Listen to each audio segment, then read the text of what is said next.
Good morning, everyone. Thanks for coming out to learn a little more about Goliath or just find out about it for the first time. I'm the founder and CEO of the company. Essentially, when I created Goliath, I had the vision of essentially hopefully finding the next large, high-grade, Tier 1 gold deposit in the Golden Triangle, British Columbia. And clearly what we've accomplished to date, I'm sure you all agree, we're definitely on track with a discovery of this nature. Some forward-looking statements. Quickly, by way of background, investment banker, Toronto, 30-plus years. Also doing M&A, buy-sell mandates, family-owned enterprises, and ultimately got into raising capital for a lot of resource companies, and ultimately led to a gentleman showing me a package of rocks that I got really excited about, and really was a catalyst for the creation of Goliath. And most of the team here I've known for 20, 30 plus years in various capacities. New individual to the stable is Dr. Quinton Henning, who's a technical advisor for Crescat Capital. That's a fund based out of Denver, Colorado. They're actually one of our largest shareholders and actually became one of our distinctive shareholders back in December of 2020, even before we drilled the Sherbet discovery. So really, again, it's a super easy story. It's a brand new system, never been drilled before, never been sampled before until we came along. And the reason being, we've got permanent snowpack glaciers have essentially melted away and have exposed this brand new mineralization at surface. So far we've had a number of seasons of drilling, almost 100,000 meters. We've outlined an area about 1.8 square kilometers of these stacked veins, essentially like a layer cake. With what we're finding out, we may have a reduced intrusive type of a feeder source as well. 2024, 92% of our holes had visible gold or abundant visible gold. It's very coarse grade material. We've only been at this really for less than a year and a half. We've got a drilling season that lasts sort of three and a half months. We've done some early met work. We're getting a 92.2% recovery of the gold at a 327 micron crush, of which 50% of that we're getting into a free gold, so you can pour doré bar on site. There's no deleterious material, so no cyanide required. So in a operation type scenario, it would be very low OpEx, because power being one of your bigger inputs into any facility producing gold. I have raised over $60 million past 3 years of blowing up the capital structure. Again, attracting some very interesting people, titans of the industry that you may know of. Market cap right now, we're trading at about $180, $190 million market cap. As we all know, Canada, BC, very mining-friendly jurisdiction, pro-mining, pro-business.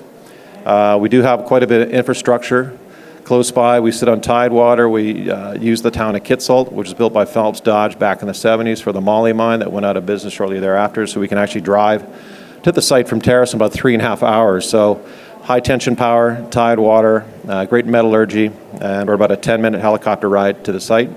And again, I do believe we are on track to essentially, by the time we're finished drilling, a Tier 1 high-grade gold system that any senior miner would love to get their hands on. Shares outstanding, just over 137 million. We've traded quite a bit of stock, over 85 million shares in the last 52 weeks. This past week, we hit a 52-week high of $1.53, closed on Friday at about $1.36 thereabouts, I believe. The big news this week was we announced a hole on Monday, January 13th. We hit essentially 39 meters of over 1.1 ounce per ton gold equivalent material. So in context, that's over a 1,300 gram meter hole, which is one of our bigger ones to date. We do have a lot of 100 gram meter holes in the system, but again, we have not missed on one hole in this area, 1.8 square kilometers. Put that into context, that's about a quarter the size of downtown core of Vancouver. So, and it does remain open, which is pretty exciting stuff for us. Again, some of our shareholders, Eric Sprott, Rob McEwen, Crescat Capital. I do have a group out of Singapore, Global Commodity Group. I think they're around 6%. They're in the market last week buying a bunch of stock. And capital-wise, by the tail of last season, I raised, over 23 some odd million dollars with that. We've got a very healthy balance sheet going into 2025 as well. I've got about $9.5 million of warrants that are deep in the money. Average strike is 62 cents. Again, we're trading around $1.35. So all those warrants expire in 2025. Q1, a third, Q2, a third, and then Q4, a third.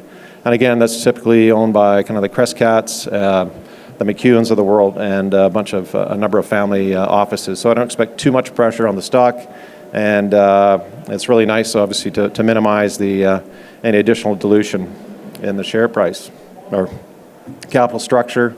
Again, location-wise, we're in the bottom tip of the Golden Triangle. Our neighbor, Dolly Varden, another company, great company, doing a super job. Our neighbors, just up to the northeast of us here.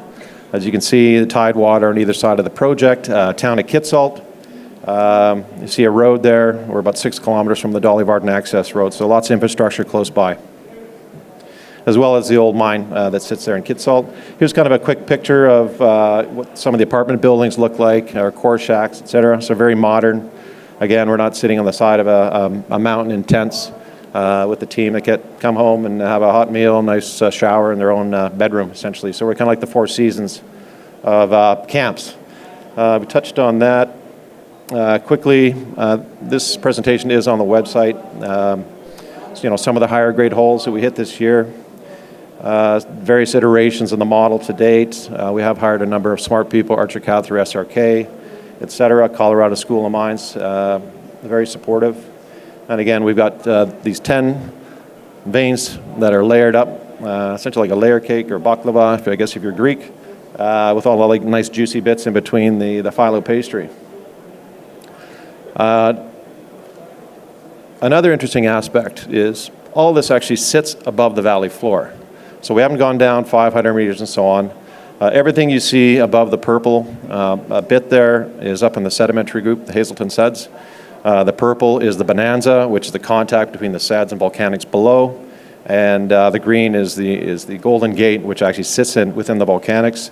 But if you take just the volume or potential volume of what's up in the Suds, 5 to 6 meters, we're looking at anywhere between 25 to 35 million tons of material.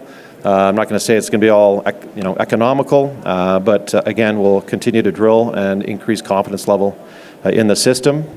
And then there's the Sherbet plan view looking down.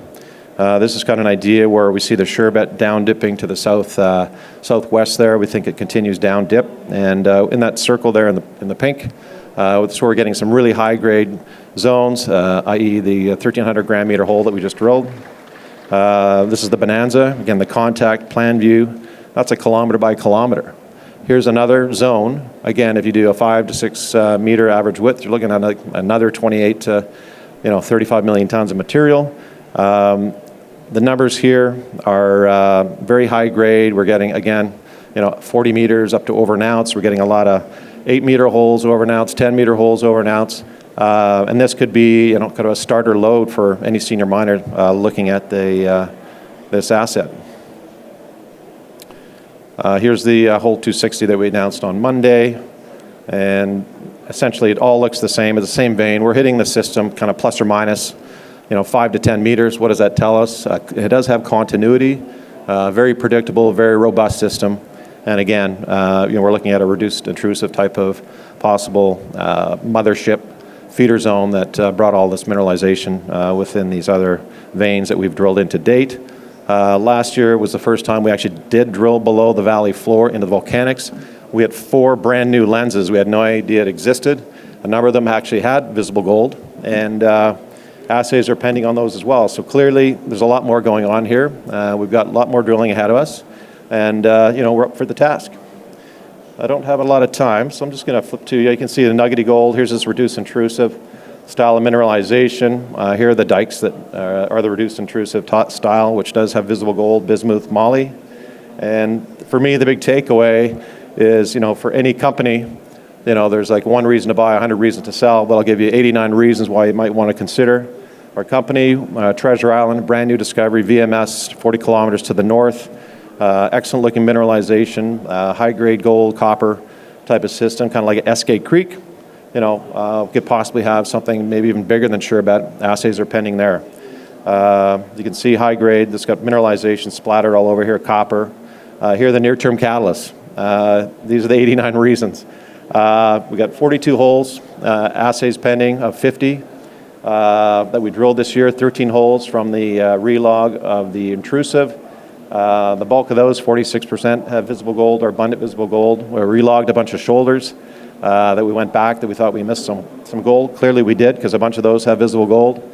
And the 12 holes we drilled up at our Treasure Island, the VMS target. We're just sitting out here in the booth, 135. We've got lots of geos, lots of core.